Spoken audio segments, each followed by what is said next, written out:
அன்பானவர்களே, நாளை என் எதிரிகள் வியப்பார்கள் என்று சொன்னவுடன், நாளை காலையே உங்களை ஏமாற்றியவர்கள் ரோட்டில் விபத்துக்குள்ளாவார்கள் என்றோ அல்லது அவர்கள் அழப்போகிறார்கள் என்றோ நீங்கள் நினைக்கலாம். தேவன் அப்படிப்பட்டவர் அல்ல. உண்மையான அற்புதம் என்ன தெரியுமா? உங்களுக்கு துரோகம் செய்தவர்கள், இவன் இனி அழுது அழுது அழிந்து போவான், மனமுடைந்து பைத்தியமாவான் என்று காத்து கொண்டிருக்கிறார்கள். ஆனால் நாளை காலை நீங்கள் கவலையே இல்லாமல் முகத்தில் ஒரு புன்னகையோடு புதிய பலத்தோடு எழுந்து உங்கள் வேலையை பார்க்கப் போகிறீர்கள். உங்களை உடைக்க நினைத்தவர்கள் மத்தியில் நீங்கள் உடையாமல் இன்னும் தைரியமாக இன்னும் அழகாக வாழ்ந்து காட்டுவதை பார்ப்பதுதான் உங்கள் எதிரிகளுக்கு தேவன் கொடுக்கும் ஆகப்பெரிய அதிர்ச்சி. அதை பார்த்துதான் அவர்கள் வியக்கப் போகிறார்கள். சங்கீதம் 41:11 சத்துருக்கள் எனக்கு விரோதமாய் ஜெயம் கொள்ளாததினால் நீர் என்னில் பிரியமாயிருக்கிறீர் என்று அறிவேன். உங்கள் எதிரிகளின் வீழ்ச்சியில் நீங்கள் மகிழ்ச்சி அடையத் தேவையில்லை. மாறாக உங்களை வீழ்த்த நினைத்த இடத்தில் தேவன் உங்களை கம்பீரமாக வாழ வைப்பார். இன்று இரவு உங்களை ஏமாற்றிய மனிதர்களை நினைத்து தேவனிடம் வாதாடிக் கொண்டிருப்பதை நிறுத்துங்கள். உங்கள் பாரத்தை தேவன் பாதத்தில் இறக்கி வையுங்கள். 24 மணி நேரத்திற்குள் உங்கள் மனதில் ஒரு தெய்வீக சமாதானம் பிறக்கும். அதுவே முதல் அற்புதம்.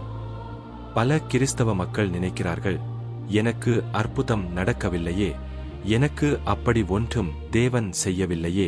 நீங்கள் தேவனை நோக்கி இப்படி சலிப்போடும் ஏமாற்றத்தோடும் சொல்லும்போது தேவன் உங்களை பார்த்து ஒரு கேள்வியை கேட்கிறார். இதோ இப்பொழுது உங்கள் உள்ளத்தை பார்த்து அவர் கேட்கிறார். உங்கள் உள்ளத்தின் ஆழத்திலிருந்து இதற்கு பதில் சொல்லுங்கள். கடந்த 24 மணி நேரத்தில் நீங்கள் தேவனிடம் ஜெபித்த நேரங்கள் எவ்வளவு? அவரிடம் உங்களுடைய கஷ்டங்களையும் கண்ணீரையும் அவர் காலடியில் வைத்த நிமிடங்கள் எப்போது? நாளை என் வாழ்க்கை மாற வேண்டும், எனக்காக ஜெபியுங்கள் என்று மற்றவர்களிடம் சொல்லும் நீ, உனக்காகவாவது இந்த 24 மணி நேரத்தில் அவரிடம் மனம் விட்டு பேசியிருக்கிறாயா? மகனே, மகளே, அவர் உன்னை நேசிக்கிறார், உனக்காக காத்திருக்கிறார்.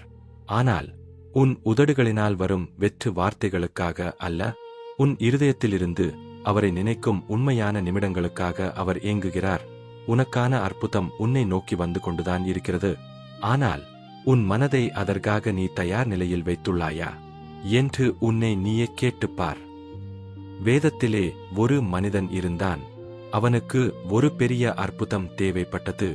38 வருடங்களாக, ஆம் 38 வருடங்களாக ஒரு குளக்கரையில் முடங்கி போய் படுத்த படுக்கையாக கிடந்தான். யோவான் 5:1 முதல் 9 வரை. அந்த குளத்து நீர் கலங்கும் போது முதலில் யார் இறங்குகிறார்களோ அவர்களுக்கு அற்புதம் நடக்கும். ஆனால் இவனோ 38 வருடங்களாக அதே இடத்தில் அதே கவலையோடு அதே ஏமாற்றத்தோடு அமர்ந்திருந்தான். காரணம், அவன் முடக்குவாதத்தினால் பாதிக்கப்பட்டிருந்தான். ஒரு நாள் அற்புதங்களின் தேவனாகிய இயேசு அவனுக்கு முன்பாக வந்து நின்றார். அவனுடைய 38 வருட கண்ணீரை மாற்ற அற்புதம் செய்ய தேவன் தயாராக அவனருகில் வந்து நின்று ஒரு கேள்வியை கேட்டார். நீ சொஸ்தமாக வேண்டும் என்று விரும்புகிறாயா? தேவன் அற்புதம் செய்ய அவனருகில் வந்து நின்ற அந்த நொடியில் கூட அந்த மனிதன் என்ன சொன்னான் தெரியுமா? ஆண்டவரே, தண்ணீர் கலங்கும் போது என்னை குளத்தில் கொண்டு போய்விட எனக்கு ஒரு மனுஷனும் இல்லை. நான் போவதற்குள் எனக்கு முன்னாடி வேறொருத்தன் இறங்கி விடுகிறான் என்று மனிதர்களைப் பற்றியும் தன் சூழ்நிலையைப் பற்றியுமே குறையாக பேசிக் கொண்டிருந்தான். அற்புதம் செய்யக்கூடிய தேவன் நேரில் வந்து நின்ற பிறகும் அவனுடைய மனம் இன்னும், எனக்கு உதவி செய்ய ஒரு மனுஷனும் இல்லையே, எல்லாரும் எனக்கு துரோகம் செய்துவிட்டார்களே என்ற பழைய கவலையில்தான் இருந்தது. தன் மனதை அவன் அற்புதத்திற்காக தயார் செய்யவில்லை, மனிதர்களையே நம்பிக்கொண்டிருந்தான். ஆனால் இயேசு அவனுடைய குறைகளை பார்க்கவில்லை. அவனுடைய மனப்போராட்டத்தை பார்த்துவிட்டு சொன்னார், உன் படுக்கையை எடுத்துக்கொண்டு நடந்து போ. அடுத்த நொடி 38 வருட முடக்குவாதம் நீங்கி அவன் எழுந்து நடந்தான். அன்பான தேவ பிள்ளையே, இன்று உங்களை நோக்கி தேவன் கேட்கிறார். 38 வருடங்களாக அந்த மனிதன் சொன்ன அதே பதிலைத்தான் நீங்களும் சொல்லிக் கொண்டிருக்கிறீர்களா? எனக்கு உதவி செய்ய ஒருத்தரும் இல்லை, கூட இருந்தவங்களே துரோகம் பண்ணிட்டாங்க, எல்லாரும் என்னை ஏமாத்திட்டாங்க என்று மனிதர்களையே நோக்கி பார்த்து கொண்டிருக்கிறீர்களா? உங்களை ஏமாற்றிய மனிதர்களைப் பற்றி நினைப்பதை முதலில் நிறுத்துங்கள். உங்களுக்கு முன்பாக வந்து நின்றிருக்கும் இயேசுவை பாருங்கள். உங்கள் படுக்கையை, அதாவது உங்கள் கவலைகளையும் ஏமாற்றங்களையும் சுருட்டி போட்டுவிட்டு விசுவாசத்தோடு எழுந்து நில்லுங்கள். வேதத்திலே ஒரு மனிதன் இருந்தான். அவன் பெயர் நோவா. தேவன் அவனிடம் ஒரு பேழையை, அதாவது ஒரு பெரிய கப்பலைச் செய்யச் சொன்னார். மலையின் உச்சியிலே மழைக்காலமே இல்லாத ஒரு வறண்ட சூழ்நிலையில் நோவா தன் குடும்பத்தோடு சேர்ந்து தேவனுடைய வார்த்தையை நம்பி கப்பல் கட்டத் தொடங்கினான். அதை பார்த்து அந்த ஊர் மக்கள் என்ன செய்தார்கள் தெரியுமா? எல்லாரும் அவனை பார்த்து பல்லிழித்தார்கள். நீ ஒரு முட்டாள் என்று கூடி நின்று கேலி செய்தார்கள். அசிங்கப்படுத்தியபடி சிரித்தார்கள். மனிதர்கள் தன்னை ஒரு பைத்தியக்காரனைப் போல பார்த்து பரிகாசம் செய்த போதும் நோவா மனிதர்களை நோக்கி பார்க்கவில்லை. என்னை ஏன் இப்படி அசிங்கப்படுத்துறீங்க என்று அவர்களோடு சண்டையிடவும் இல்லை. தனக்கு துரோகம் செய்த சபித்த அந்த மனிதர்களின் முகத்தை அவன் பார்க்கவே இல்லை. அவன் தேவனை மட்டுமே நம்பினான். தன் வேலையைச் செய்து கொண்டே இருந்தான். ஒரு நாள் பெருமழை வந்தது. பூமி பிளந்தது. வெள்ளம் தலைக்கு மேல் உயர்ந்தது. அன்று நோவாவை பார்த்துச் சிரித்தவர்கள், சபித்தவர்கள், துரோகம் செய்தவர்கள் எல்லாரும் அந்த பெருவெள்ளத்தில் அடித்துச் செல்லப்பட்டு அழியத் தொடங்கினார்கள். ஆனால் நோவாவும் அவனுடைய குடும்பமும் பேழைக்குள் பத்திரமாக இருந்தார்கள். வெள்ளம் வடிந்த பின்பு தேவன் பேழையின் கதவை திறந்தார்.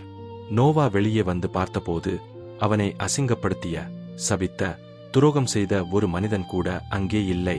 பழைய உலகம் அழிந்து போயிருந்தது.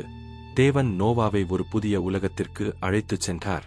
அவனுடைய வாழ்க்கையை ஒரு புதிய ஆரம்பத்தோடு, ஆசீர்வாதத்தோடு தேவன் தொடங்கினார். இன்று உங்களை நோக்கி தேவன் கேட்கிறார். நோவாவைச் சுற்றி இருந்த அதே மனிதர்களைப் போலத்தான் உங்களைச் சுற்றியும் இருக்கிறார்களா? உன் கதை முடிந்தது, உன்னால் இனி எழ முடியாது என்று உங்களை பார்த்துச் சிரிக்கிறார்களா?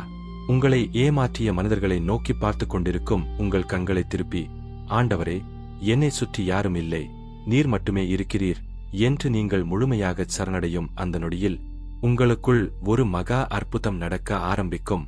சூழ்நிலையோ, உங்களை ஏமாற்றிய மனிதர்களோ அடுத்த 24 மணி நேரத்திற்குள் மாறாமல் போகலாம்.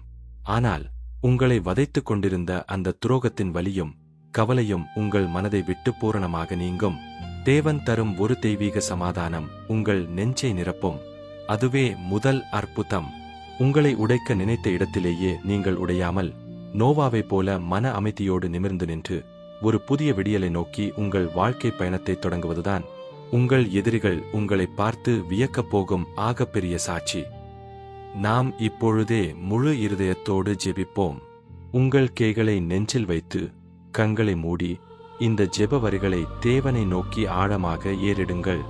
அன்பின் பரலோக பிதாவே, எனக்காக நீர் கொடுத்த இந்த அழகான நாளில் உமக்காக நான் செலவழித்த நேரங்கள் எத்தனை! காலையில் நான் கண்விழித்த போது உமக்கு நன்றி சொல்ல மறந்தேன். மாலையில் நான் உறங்கச் செல்லும் போது உம்மை நினைக்க மறந்தேன். என்னை மன்னியும் அப்பா. மனிதர்களின் துரோகத்தையும் என்னை ஏமாற்றியவர்களின் பேச்சையும் நினைத்து அழுது அழுது என் நாட்களை வீணடித்தேன்.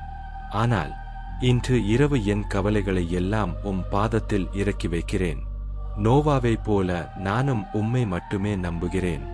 நான் இனி உம்மை மறக்க மாட்டேன். அன்பு நிறைந்த நல்ல தகப்பனே, இந்த ஜெபத்தை கேட்டுக்கொண்டிருக்கும் உம்முடைய அன்பு பிள்ளையே உம்முடைய கரத்தில் முழுமையாக ஒப்படைக்கிறேன். எனக்கு ஏன் அற்புதம் நடக்கவில்லை? எல்லாரும் எனக்கு துரோகம் செய்து விட்டார்களே என்று உடைந்த இதயத்தோடு கண்ணீரோடு அழுது கொண்டிருக்கும் உம் பிள்ளையின் காயங்களை இப்பொழுதே உம்முடைய கரம் தொட்டு ஆற்றுவதாக. மனிதர்கள் தந்த ஏமாற்றத்தின் வலியும் துரோகத்தின் நஞ்சும் இயேசுவின் நாமத்தினாலே இவர்களுடைய மனதை விட்டு இப்பொழுதே அகலட்டும் சுவாமி. சூழ்நிலைகள் மாறுகிறதோ இல்லையோ, மனிதர்கள் மாறுகிறார்களோ இல்லையோ, இவர்களுடைய இருதயத்தை உம்முடைய தெய்வீக சமாதானத்தினால் இப்பொழுதே நிரப்புவீராக. ஆண்டவரே, நோவாவைச் சுற்றி இருந்தவர்கள் பரிகசித்துச் சிரித்தபோது அவன் மனிதர்களை பார்க்காமல் உம்மை மட்டுமே நோக்கி பார்த்தான்.